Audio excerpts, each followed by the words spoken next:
Olá pessoal, tudo bem? Eu me chamo César Ramos Rodrigues e estou aqui para apresentar uma série de vídeos correspondentes às aulas da disciplina de Circuitos e Técnicas Digitais da Universidade Federal de Santa Catarina.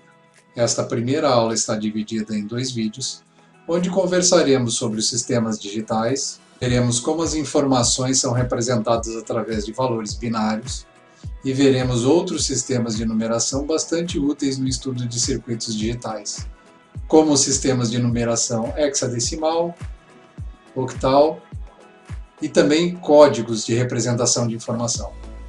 A codificação de informações por valores binários já era utilizado mesmo antes da invenção dos dispositivos eletrônicos. Mas foi justamente a partir da invenção das válvulas, dos transistores e depois dos circuitos integrados que os sistemas digitais começaram a ganhar presença em vários aspectos das nossas vidas.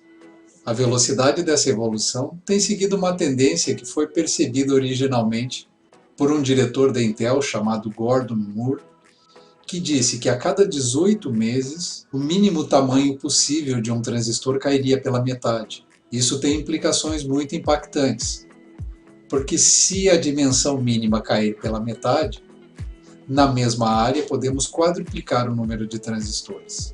O ritmo rápido dessa evolução se deveu ao fato das fabricantes de semicondutores levarem essa lei muito a sério e, obviamente, por causa da concorrência entre elas.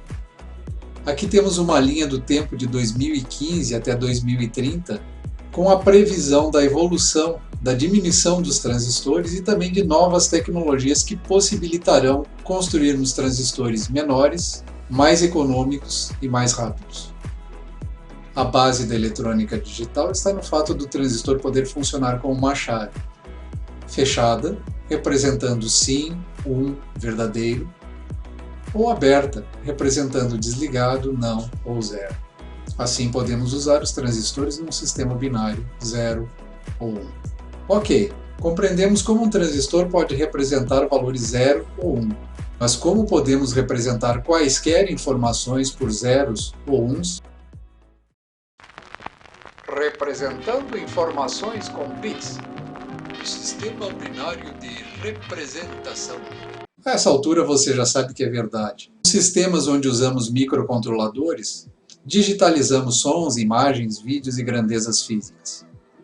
E agora veremos como um valor decimal, ao qual estamos acostumados no dia a dia, é representado dentro de um sistema digital. A lógica é exatamente a mesma. Usamos 10 símbolos diferentes, 0, 1 até 9, para representar infinitos valores.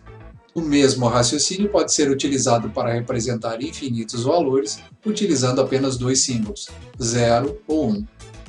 Para representarmos uma quantidade em um valor decimal, o sistema decimal usa a base 10, onde cada dígito só pode assumir valores entre 0 e 9.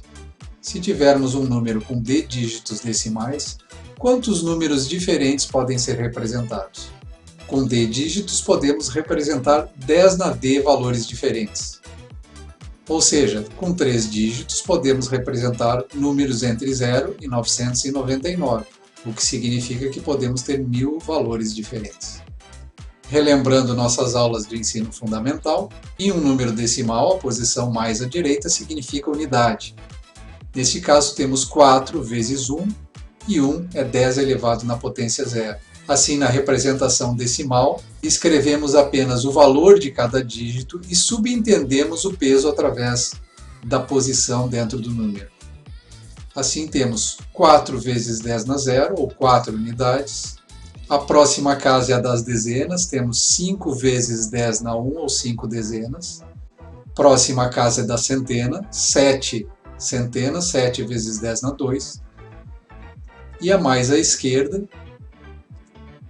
que é a posição mais significativa, é a casa dos milhares. Temos 3 vezes 10 na 3, ou 3.000. No sistema binário não chamaremos de unidade, dezena, centena, mas a forma de representar os números segue o mesmo raciocínio. Ao invés de usarmos uma base 10, usamos uma base 2, e cada dígito pode assumir dois valores diferentes. Estendendo a mesma pergunta anterior para o sistema binário, com d dígitos binários, quantos números diferentes podem ser representados? E a resposta é a mesma. Com D dígitos binários, podemos representar 2 na D números diferentes, ou seja, é a base elevada ao número de dígitos. Por exemplo, com 3 dígitos, aqui podemos representar 2 na 3, ou seja, 8 números diferentes, de 0 até 7, que é representado em binário como 1, 1 e 1. Da mesma forma que no sistema decimal, o peso de cada dígito está subentendido através da sua posição. O dígito da direita possui peso 2 elevado na 0 e o da esquerda possui peso 2 elevado na n para n bits. Ou seja, usamos a própria definição do sistema de numeração binária. Assim, o número 100110, seguindo este raciocínio, temos naturalmente um método de conversão de binário para decimal. Do mesmo modo que na formação de um número decimal, o dígito mais à direita de um número binário tem o peso da base elevado ao expoente zero. Nesse caso temos 0 vezes 2, 0 é 2 em binário, elevado na 0. O segundo bit tem valor 1 e representa 1 vezes 2 elevado na 1. O terceiro bit de valor 1 corresponde a 1 vezes 2 elevado na 2. Próximo bit tem valor 0 e sua posição tem peso 2 elevado na 3, ou seja, 8. Próximo bit também 0 e tem peso 2 elevado na 4, 16.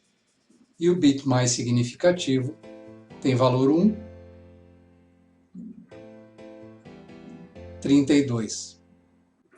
Efetuando o cálculo à direita, temos um método para a conversão de binário para decimal. 0 mais 2 mais 4 mais 32 é igual a 38 na base decimal. Ao longo deste nosso estudo, frequentemente teremos que converter entre binário e decimal, portanto, uma habilidade bastante útil é sabermos contar em binário e, em certa medida, sermos capazes de converter alguns valores de binário para decimal automaticamente. Agora que já vimos como é fácil converter de binário para decimal, bastando usar a definição da formação de número binário, resta ainda a pergunta: como converter de decimal para binário? Temos assim dois métodos. Podemos fazer por divisão e podemos fazer por subtração. O resultado deve ser o mesmo e a escolha pode ser feita com base no método que mais gostarmos. Para compreendermos o método da divisão, vamos novamente lançar mão dos números decimais. No método mais utilizado de divisão manual temos 493 dividido por 10 dá o valor 49. 49 vezes 10 é 490.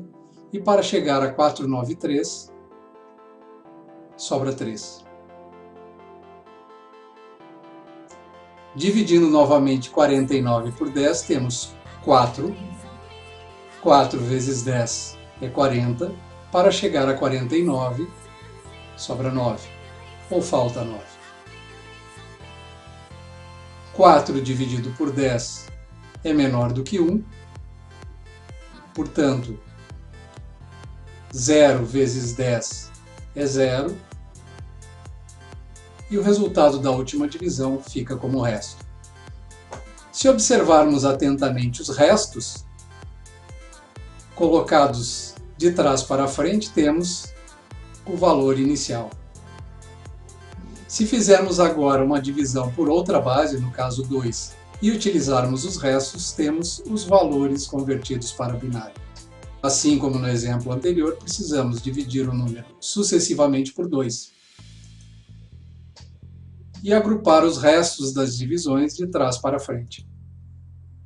Por exemplo, o número 87, quando convertido para binário, 87 dividido por 2 é 43. 43 vezes 2, 86, sobra 1. 43 dividido por 2 é 21. 21 vezes 2, 42. Sobra 1 novamente. 21, que é ímpar, dividido por 2, dá 10. 10 vezes 2 é 20. Sobra 1 mais uma vez. 10 dividido por 2 é par, temos uma divisão justa, que é 5. 5 vezes 2 é exatamente 10, sobra 0. 5 dividido por 2 é 2. Sobra 1 novamente. 2 dividido por 2 dá 1. 1 vezes 2, 2 sobra 0. E por último, 1 não é divisível por 2. E temos o próprio resto. E assim o número 87 corresponde a 1, 0, 1, 0, 1, 1, 1. Será que podemos confiar nesse resultado?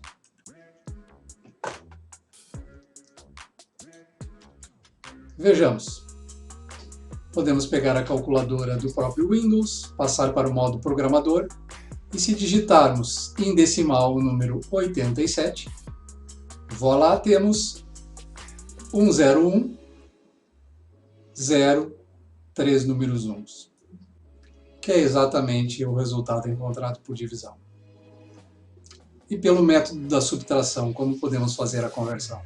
É muito simples, a ideia é pegarmos o número original, vermos qual a maior potência de 2 que cabe nesse número e fazermos sucessivamente as subtrações. Vamos fazer a conversão do número 87 para podermos comparar com o método anterior. E a primeira pergunta que temos que responder é: qual a maior potência de 2 que cabe em 87? Sabemos que 2 na 0 é 1, 2 na 1 corresponde a 2, 2 na 2 é igual a 4, 2 na 3 é igual a 8, 2 na 4 é igual a 16, 2 na 5 dá 32, 2 na 6, 64, e 2 na 7 igual a 128. Ou seja, o maior valor, maior potência de 2 que cabe no número 87, portanto é 64. Subtraindo 87 de 64, 2 na 6, temos 23. E o dígito mais significativo será 1. E como o dígito mais significativo será 2 na 6, teremos 7 bits. O próximo valor deve caber em 23.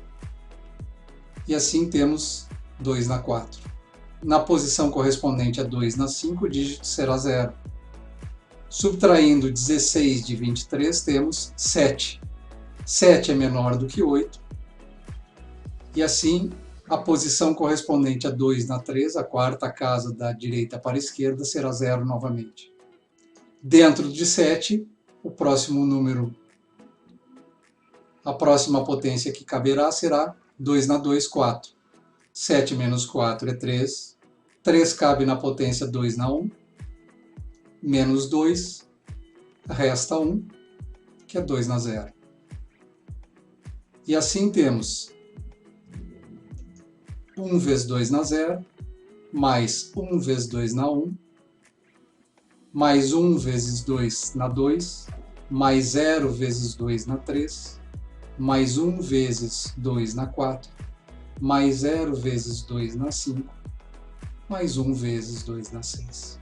2 na 0, 2 na 1, 2 na 2, 2 na 3, 2 na 4, 2 na 5 e por último 2 elevado na 6. Aqui temos algumas nomenclaturas usadas na numeração binária. Bit é o nome dado a um dígito binário. É uma contração das palavras binary digit. Um conjunto de 4 bits é chamado de nibble, e um conjunto de 8 bits, como já sabemos, é chamado de byte. Além disso, é comum chamarmos o dígito de menor peso da direita como LSB, ou dígito menos significativo. E o dígito da esquerda, com maior expoente, chamamos de MSB, ou dígito mais significativo.